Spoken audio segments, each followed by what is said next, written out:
All right, in this video, we're going to talk about osteoporosis, osteopenia, the loss of calcium from your bones and the increased risk of fracture. So the real reason that you get this, the real reason that your bones get brittle and that you increase your risk of fracture and become calcium deficient. Well, let me not get ahead of myself. This is the point of this video. And first, I just want to define osteoporosis. It just means porous bone. It just means that the structure of the bone has not enough mineralization in the matrix inside of it. It's just becoming sparse and weak and porous. So this is a problem. And when we discover this problem, it's usually from some sort of scan, like a bone density or DEXA scan. It gives you a score of the calcium that's in your bone and the health of the matrix. And what it's going to do is essentially tell you that you are low in calcium, which is true. Osteoporosis is a net negative deficiency of calcium loss in the bone. And then right here is where the medical dogma and where what I'm going to tell you is going to go in a different direction, because medicine is geared to do one thing, is to treat the symptoms of your problem. So when they look at osteoporosis and they see the calcium loss, their solution is to just give you a bunch of more calcium.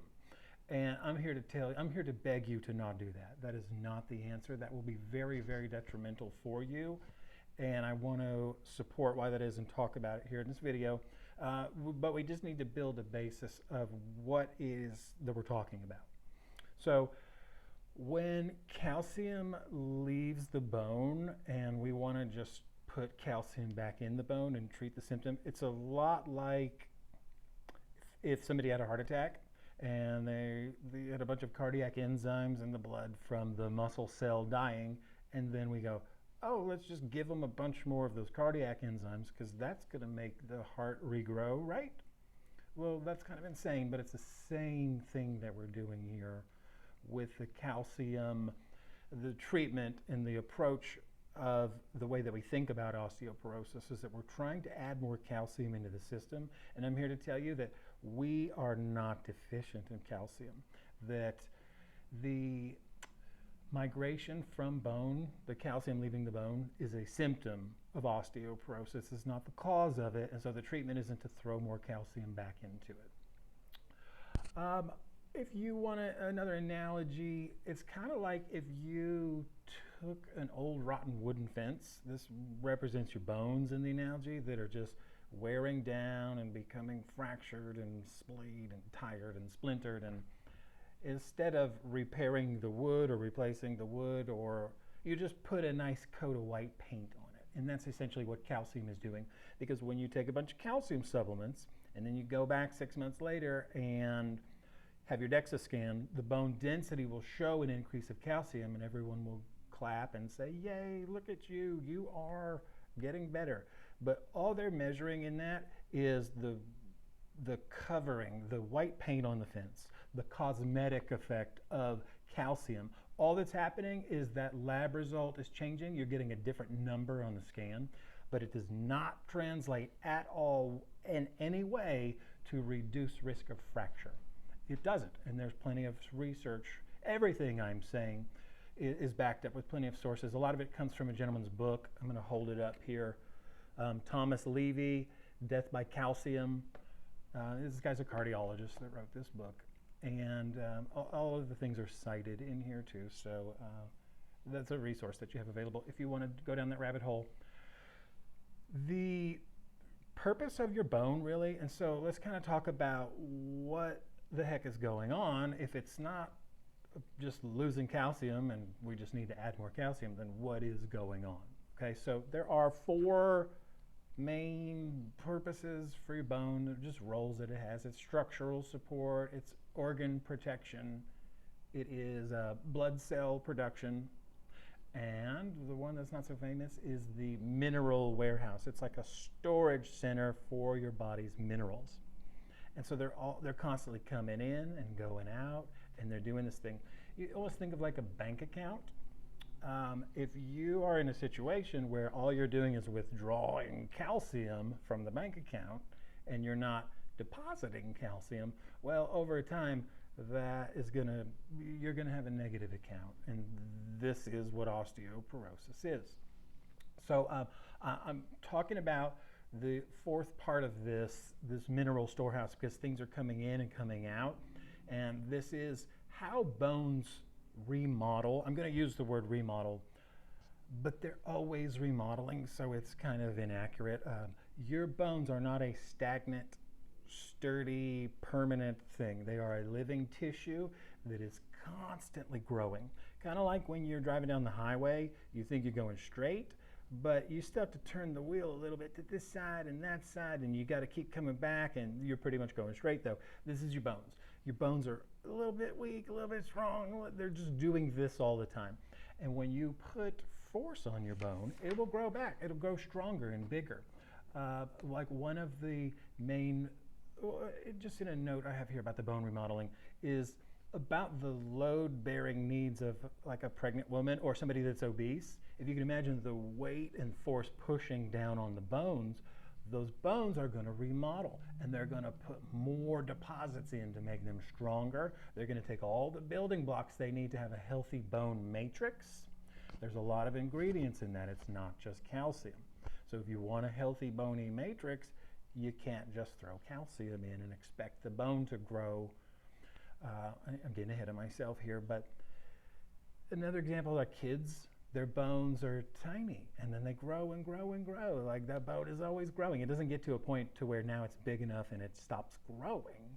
It may not get any longer. It may not have more girth, but it is constantly having a cellular turnover. It's never a stagnant finished product. It's always either growing or dying. Exercise is another important part, and a lot of the treatments for osteoporosis, they're going to include exercise, and I'm on board with that. I think that's a great one. They're going to throw calcium, vitamin D at you, and exercise, and they're going to say, go home and do all of that and come back and we'll scan you again. The point of bringing up the bone remodeling is because there is a foreman in your bone, like a general contractor who's overseeing everything, and he's in charge of the bone builders and then the bone collectors. So the withdrawals and the deposits. He's the guy that is overseeing the speed that those are two happening to make sure that they're balanced. And when he is present, there is an equilibrium that happens in the bony structure. And then that's the balance that we're looking for. That's what we want. When that foreman is not present, the balance skews, and we just run through the collectors like crazy. We're not putting anything in, we're only taking out, and we end up with this presentation of a DEXA scan that shows low bone density because the calcium has all withdrawn from the bone. So the name of the foreman that I'm talking about is vitamin C. Now, if you know me, you know that I go on and on and on about vitamin C, and this is another one of those million places that vitamin C fits right in like a key in a lock. It's a linchpin, really. It's at the center of this. If you think back to an old disease called scurvy that pirates, people on ships used to get because they would be on the ocean for months at a time, and they wouldn't have access to vitamin C because you have to orally take vitamin C in your diet. And they didn't have any on the boat, and so after a few months being on sea, their bones would become very brittle and weak. The exact same thing of osteoporosis. And so I view osteopenia and osteoporosis as a focal scurvy of the bone. It's exactly what's happening. So guess what you need to start doing? You need to start taking some vitamin C, and not just regular over-the-counter vitamin C that is probably just going to give you loose bowels and have diarrhea. You need to get liposomal. In fact, right now is not the point of me going into all that, but the punchline of it is that you need to be doing liposomal vitamin C. There are 4 things here. The vitamin C, vitamin D, omega-3s, and vitamin K. And the amounts of those are different, especially depending on your age and severity and the problems you have. But if you have osteopenia, then you need to be taking this stuff in therapeutic doses. So I would call that in a liposomal vitamin C something north of 5 or 6 grams a day. Vitamin D, I would be taking 10,000 IUs upward, like starting there at 10,000. You can go 50,000 a day. There's a lot of prescription drugs, like pharmaceutical medications that are just prescription vitamin D. They're like 50,000 IUs. There's never going to be a problem of too much of that. Omega-3s, you should be taking probably 2 grams total of that a day. That's 2,000 milligrams. And then vitamin K2 is one, I don't know the dosage off the top of my head. It's a pretty standard daily recommended one that I just go along with that recommendation. I'm not trying to do a large amount of K2, but those are the core nutritional players without me going into more and more about that. So what I want you to understand here in this video is that osteoporosis is not a disease that is caused by calcium loss, and so by you adding more calcium into your body, you're going to wreak havoc.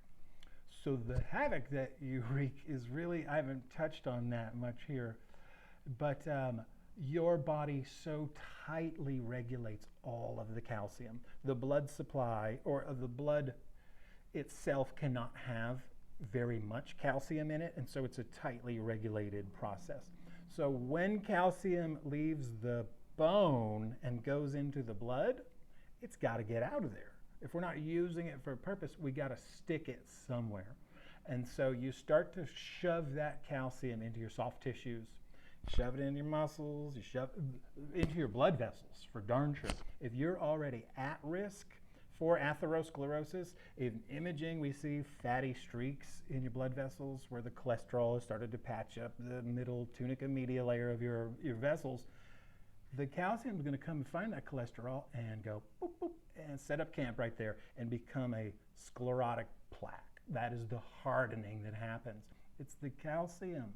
And if you think that adding calcium to your diet is going to supplement the negative calcium resorption from the bone, then you're mistaken.